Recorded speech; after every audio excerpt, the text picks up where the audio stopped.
We're now going to consider the very special case when we have solutes that are electrolytes. They're basically ionic compounds that are going to dissociate into ions when they dissolve in the solvent. All right, so let's first talk about the features of electrolyte solutions, because these are going to be important for us to acknowledge and to understand as we move forward with our thermodynamic treatment of them.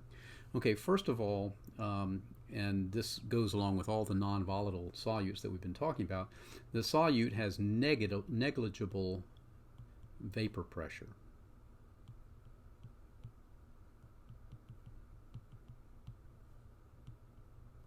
In other words, it's not going to be very volatile at all. So we don't have any hope of measuring some gaseous ionic compound above that solution. All right, these solute particles, when it dissolves, have charges. That is to say, electric charges. This is unlike the ones that we have done before, and it's going to affect their physical properties in some important ways. In particular, one of the things we can say is that the solutions, the electrolyte solutions, many of them can readily conduct electricity.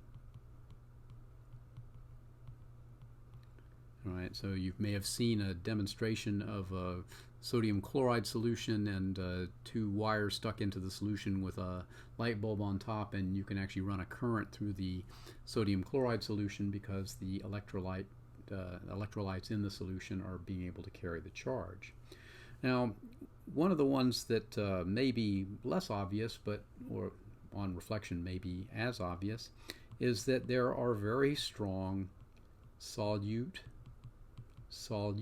interactions. In other words, typically these ionic compounds are not easy to break apart. I mean, some of them can be, but others may be, held together very tightly, especially if they have, charge of +2 on one of the ions or higher. All right, so we have very strong solute-solute interactions. We also have long-range electrostatic forces.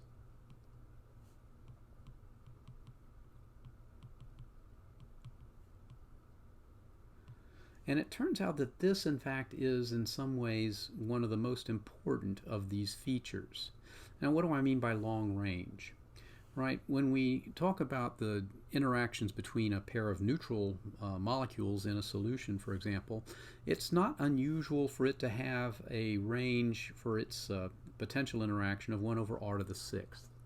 And this may not mean much to you, but it basically is going to say that if I were to draw a picture of this, it comes very close together before it drops off. And so it has, if you will, an interaction potential that has a fairly short range, this being the range of that.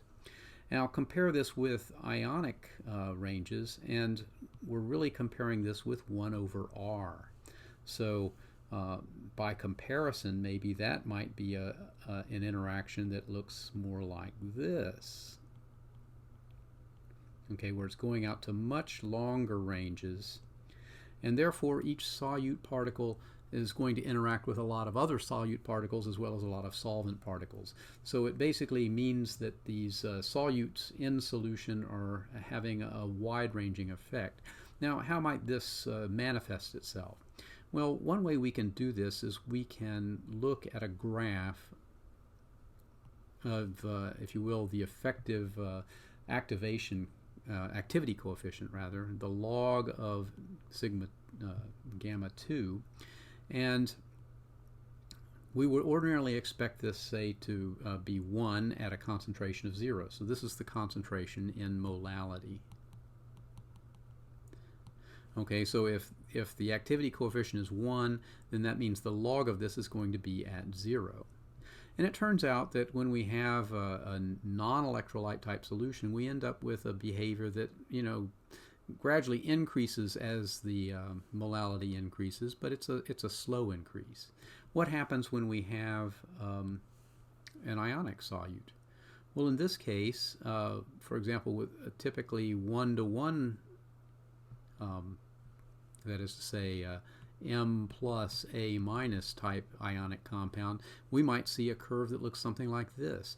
For something that would be, for example, a 1,2 or 2,1, we might have something that looks like this. So in other words, they're very non-ideal here at the very beginning. They quickly diverge from the place where we would have ideality, ideal solutions. So what we can say is that these long-range electrostatic forces are really the origin of the non-ideal nature of electrolyte solutions. That and the strong forces, because these ion, basically charged dipole forces, which are the primary ones that are going to be found in these solutions, these are stronger forces than dispersion forces or dipole forces. All right, so these are the things that are really going to make these solutions stand out. Now, let's say a little bit about what's going on in these solutions. Now, I mentioned they break up into ions. So, in other words, we have a situation where we've got a positive ion and a negative ion. This is a simple hypothetical case.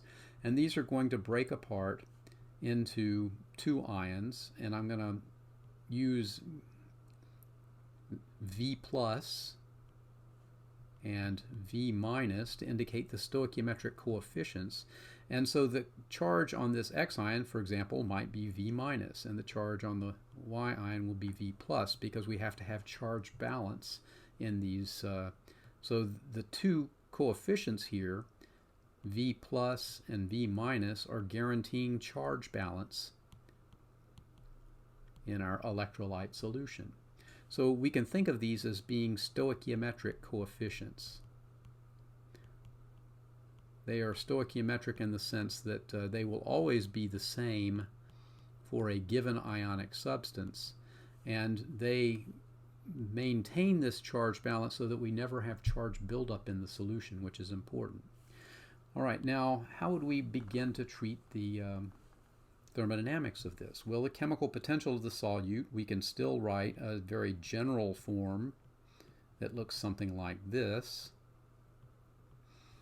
All right, but now we no longer have a single particle solute. In other words, we derive this kind of expression in talking about a simple case where I've got a solid going to a solution. Okay, and now we have a case where our solute particle is breaking up into new particles, and in fact is breaking up potentially into a lot of new particles depending upon the values of these coefficients. So what it means is that I'm going to have to write this general chemical potential as, in essence, a part that depends upon the positive ions and a part that depends upon the negative ions, and they're going to be weighted by these stoichiometric coefficients. So there's in fact a lot more going on in these cases. Now these in turn can each be written in this format. So in other words, we might write this as nu plus, and then now I'm going to expand out mu plus to write it as a standard state for mu plus RT log of the activity for the positive ions. And then I'll also have a term like that that will correspond to the negative ions. All right, so we can begin to see that there are some interesting new complications that are coming in from this that are going to make this somewhat more interesting. Now, I will say that we can combine this term and this term. Let me write that out.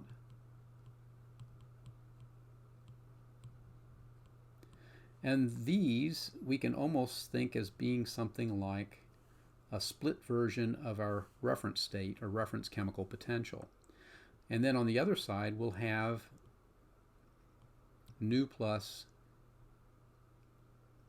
log of A plus and nu minus log of A minus, and these are both multiplied by RT.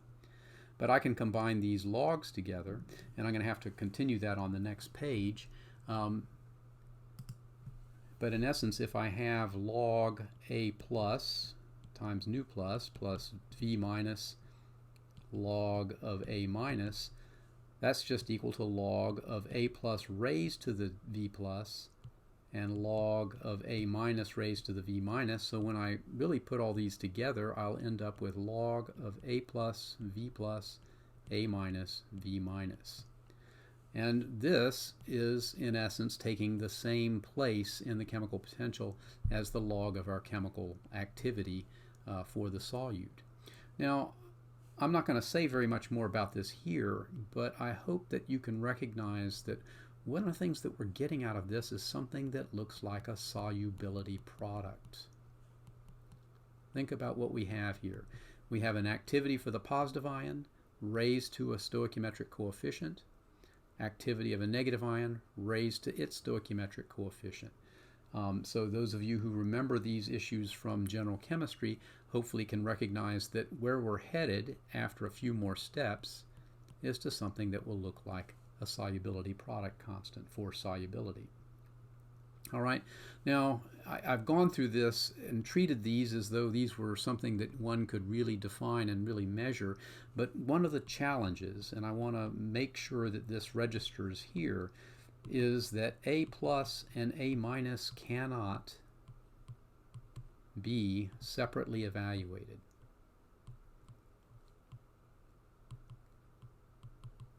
All right, there's no way that we can create a solution that has only positive ions in it.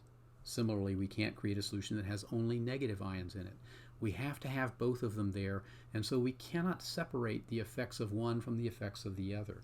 We're going to have to find another way to deal with these electrolyte solutions so that we can get some meaningful thermodynamic information from them. But what we have here is a framework that we can begin with.